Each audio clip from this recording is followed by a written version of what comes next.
The other week, I posted a shorter version of the news to another channel that I co-sponsor. One of the videos was about 1. How a man was given a lighter sentence just because he was transitioning to become a woman. 2. How transgender individuals are no longer being immediately placed on sex offender registries after being convicted of pedophilia. YouTube removed the video and issued a warning. If the story had been about how someone had come out of the closet or the pressures that the LGBT community faces, the warning would not have been issued. And liberals say there is no bias in Silicon Valley. The transgender agenda is getting downright sick. Last week I told you about how doctors are arguing that the state should abduct children if their parents do not support their transition. Schools in Madison, Wisconsin have decided that they will refer to students as their chosen sex and name during school hours, even when parents do not approve. When the parents are present, the school will use the birth name and assigned gender. Naturally, a lawsuit emerged with parents arguing that the school is circumventing parental rights.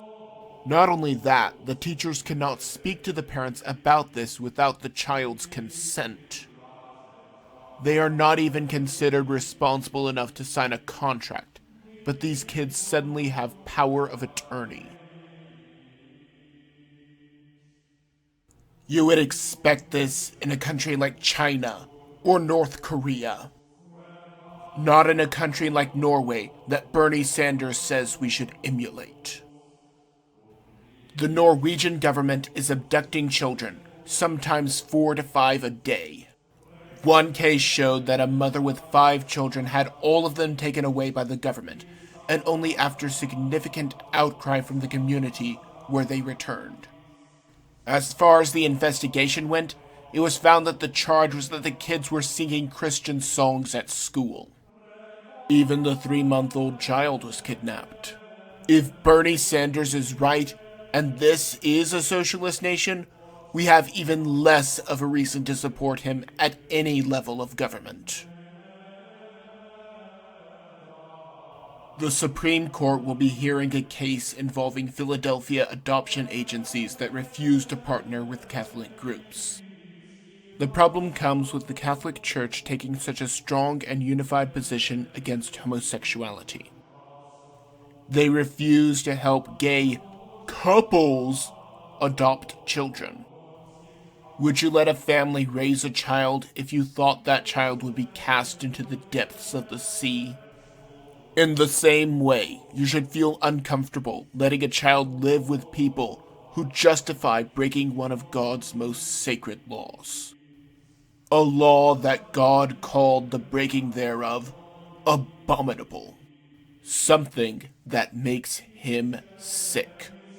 The church has been doing this since before William Penn was even born. The undercover journalists that found that Planned Parenthood was selling baby parts are going to trial. They have pled not guilty to the 8 charges of videotaping Planned Parenthood trying to sell body parts. Another potential charge is the use of a false ID, which they are working to get dismissed. This is not about money, since the abortion giant was already awarded funds for punitive damages. This is all about trying to keep anyone else from getting in their way, so they can profit off of the murder of children. Despite all of this, President Trump is not sitting down on the job.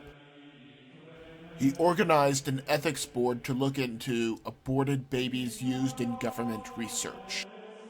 Secretary Alex Azar of the HHS is overseeing the board's creation. The board is going to look into this practice to see if it is ethical and possibly halt all HHS funding to this barbaric practice. The administration has even given a $20 million grant to look into alternatives to fetal tissue. However, there are not too many victories this week. 2 bills, One to protect children who feel pain during an abortion, and another to protect children born alive, failed. This has never been the party of reproductive health. This has always been the party of killing children as quickly as possible without consequence. It sickens me. It just sickens me.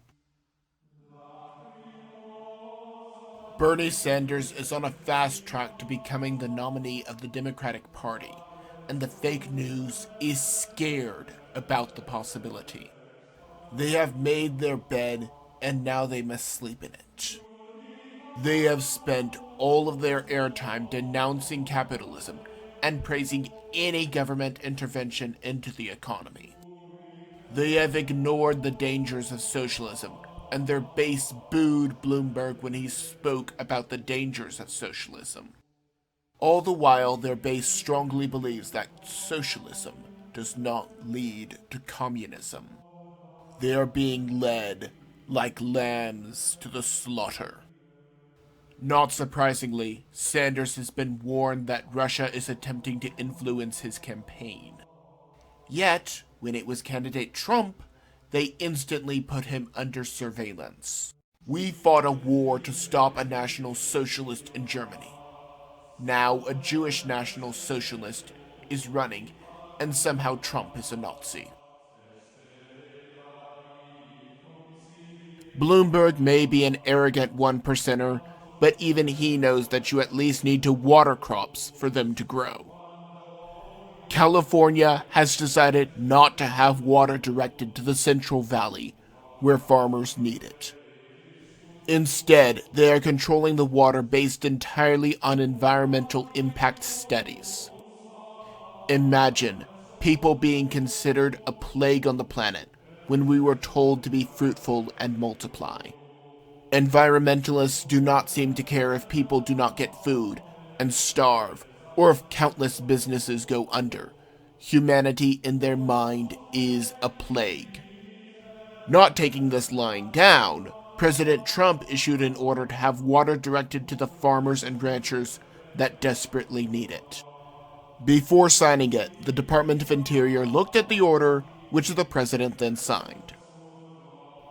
Their attorney general sued the administration. Anyone who supports this water ban may not have a job much longer, as Trump continues to make America great. I do have one regret in all of this coronavirus nonsense. I was listening to the initial reports rather than looking at actual statistics. Although, to be fair, I think we all were. The survival rate in the United States is about 95%, and when you include only healthy adults, the rate is closer to 99%. My friends call me a conspiracy theorist, and maybe by their definition, I am.